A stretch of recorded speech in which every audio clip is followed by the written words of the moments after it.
ka na ikay mawiwili. So mga par, ayon nga po sa ama ni Devin Haney na si Bel Haney, sinabi nito mga idol na kung sino man daw ang champion sa welterweight division ay gusto labanan ng kanyang anak na si Boy Ilong. Magpadala lang daw ng offer mga idol sa laban. Bagamat ang priority nila mga idol na labanan ang WBO champion na si Brian Norman Jr. Bagamat kung meron man daw kumusta sa kanila mga idol na may pangalan sa 147 pounds, abisuhan lang daw sila mga boss dahil hindi daw sila atras sa laban. So ibig sabihin pala nito mga idol, sakaling manalo si Manny Pacquiao sa laban nito kay Mario Barrios, willing din pala labanan ni Boy Ilong si Pacman. At malamang mga idol ito talaga mangyayari dahil number 1 contender po si Haney sa WBC title ni Mario Barrios. Siya na ang next in line para sa titulo. At malamang mga idol, kung sakaling mag-cross talaga ang landas ni Haney at Pacman sa bakbakan, hindi kayang smulin ni Haney itong si Boss Manny dahil sinabi na nito dati pa mga idol matapos ang naging laban ni Pacman kay Thurman na hindi daw magiging madali kalaban si Pacquiao kahit ganito pa ang kanyang estado ngayon sa boxing sports. Mahirap pa rin daw kalaban si Pacman. Unang-una daw mga idol dahil isa itong icon ng boxing sports. Pangalawa, meron daw ito galaw na siya lamang ang nakakagawa sa bakbakan na talagang siya ang nagpapahirap sa mga kalaban nito. Ito ang rason na Haney mga idol kung bakit delikado pa rin kalaban si Manny Pacquiao.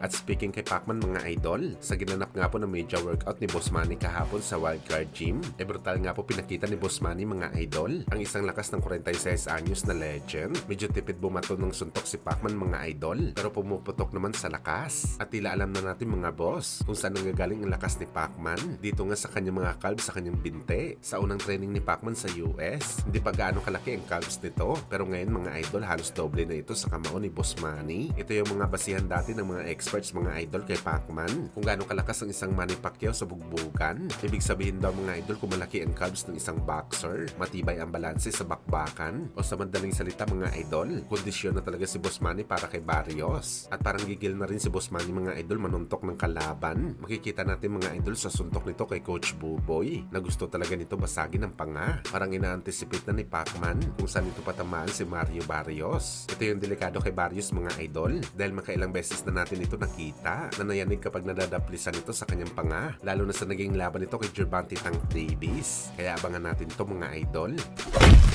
Sa kabilang banda naman mga boss, sa ginanap nga po na pole boxing party sa hindi malamang lugar kung saan ginanap ang exhibition fight, muntika na po matsugi ang isang fighter mga idol matapos ito mag-celebrate dahil lamang siya sa laban. Hinawakan kasi nito mga idol ang bakal ng standee at nakuryente talaga ito mga boss. Nanigas talaga ang katawan ng fighter at diretso ito nahulog sa taas ng lubid na pantay ang katawan. Buti na lang mga idol nakabitiw ka agad ito at nakarecover ng ilang segundo ang nakalipas at agad ito tumalon sa swimming pool. Ibang klase din ang nangyari sa kanya mga idol. Nanalo naman ito pero knockout siya sa kuryente.